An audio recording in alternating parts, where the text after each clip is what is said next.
অনেক বড় বড় প্রস্তাব এসেছিল, আমি কিন্তু জিল্লুল হাকিমের সাথে হাত মিলাইনি।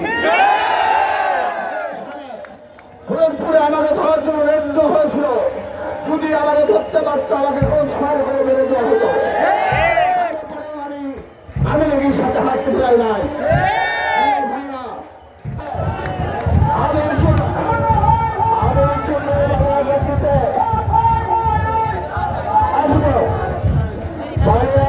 নেতৃত্ব পেয়েছি তখন অনেকে যারা সঙ্গে ছিল না, এই জন্য তারা অনেকেই ছিল না। বড় বড় বাবা বাগানে কাছে আমি বলছি সমন্বিতের সাথে আমি রাজনীতি করবো না, করেছি। আমি রাজবাড়ী জেলা বিএনপি সাবেক সদস্য সচিব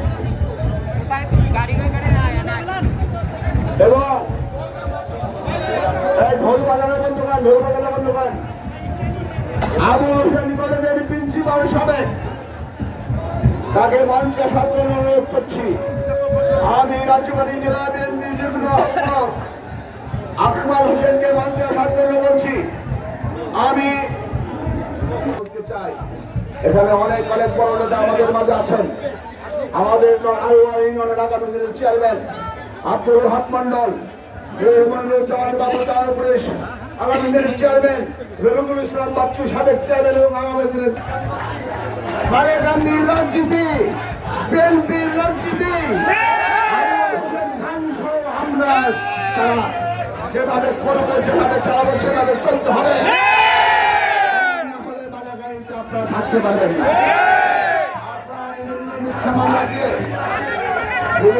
আপনি এখানে আছেন হয়তো বা কথা বলবেন না কেউ। মানব বান্ধবের নামে যেটা হয়েছে ওই ছবিটা ভিডিওতে দেখেন, মোবাইলে আছে, প্রত্যেকটা মোবাইলে আছে। একজন লোক কি জমি আছে বা জমি কেনে কিনা ওদের জমি ওই সবুজ একজন লোক জমি কেনেও না, জমি বেচা জমি নাই। কিছু পুরাপান চাঁদাবাজি করার জন্য ওই মানব বন্ধন করেছে যে তোরা কবে জমি কিনলে কবে জমি বেচলি, এই সমস্ত তাল বাহানা বালিগঞ্জ করতে দরকার। আমি চ্যালেঞ্জ করে বলতে পারি, এত বড় বালিগঞ্জ বাজারে 5 তারিখের পরে কোন দোকানদার যদি কাউকে 10 টাকা চলা যায় আমার কাছে বলবেন তাকে বিএনপি কেন, তার স্থান হবে জেলখানা।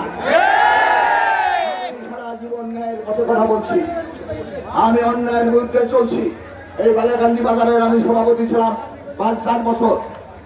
এই বালিয়াকান্দি বাজারে কোন রকম চুরি, কোন রকম পাখি খাওয়া এগুলো ছিল না। স্বাধীনতা দিবস, দ্বিতীয় স্বাধীনতা দিবস আগামী এবছর দেশের জনগণ 1 বছরের মধ্যে সারা জনগণ বিস্মিত ছিল। সেই স্বাধীনতার পতনের পর আজকে বাংলাদেশ স্বাধীন হয়েছে। সেই স্বাধীনতার সুযোগ নিয়ে আমরা দলে দলে উচ্ছ্বাস করেছি। শেখ হাসিনার জীবনের জন্য আর কোনোদিন এদেশে আসতে না পারে আমরা তার বিচারের আওতাধীন তাকে ফাঁসি কামনা করি। এই